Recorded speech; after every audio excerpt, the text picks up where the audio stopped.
Hi, this is Ann Warfield with Impression Management Professionals. Today we're here to talk about how do you gain control when speaking. Have you ever felt out of control or had a time where you stood in front of your audience and you realized you were being yanked in multiple directions by the audience? You know, I went bungee jumping once in my life and that was more than enough. The free fall was great for all of the 3 seconds it took, but the yank up afterwards was horribly jarring.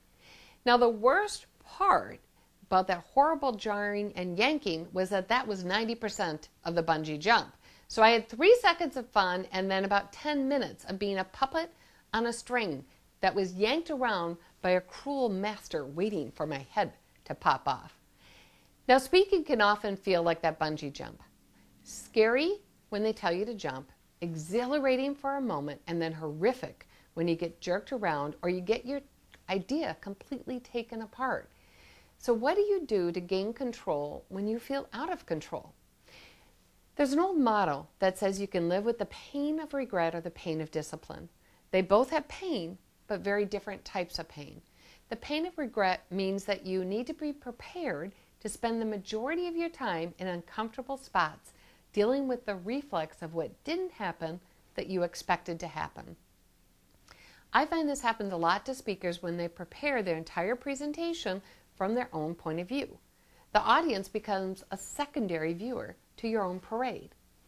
So I recommend that you never live in the pain of regret when you're talking about speaking. You'd rather operate under the pain of discipline, because then you get the time to realize that the wonderful part of the bungee jump, that 3-second rush, can be done in better ways without having the pain of the aftermath. You start to plan so you have the best of both worlds. You start to focus on how you can prevent the fallout.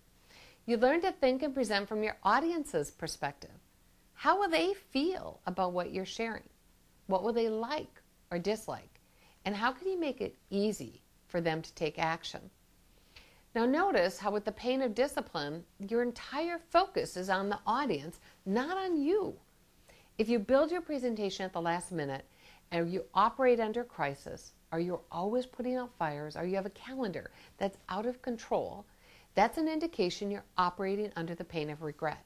You're letting outside forces and issues dictate to you, your time, and how that will impact how you organize your thoughts and how you speak. The scary part is that the more you operate under the pain of regret, it means the more you're allowing that emotional part of your brain take control of your life. Now, mind you, that emotional part of your brain is incredibly important. It's the part that guides your intuition and the part that moves you to action. However, it's best served when there's an intelligence put to that emotion so you act in a way that's congruent. Your audience wants to always know you have their best interest at heart.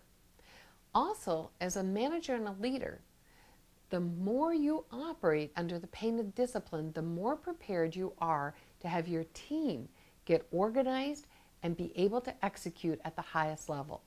May you go forth and have a great outcome-focused day filled with fabulous results.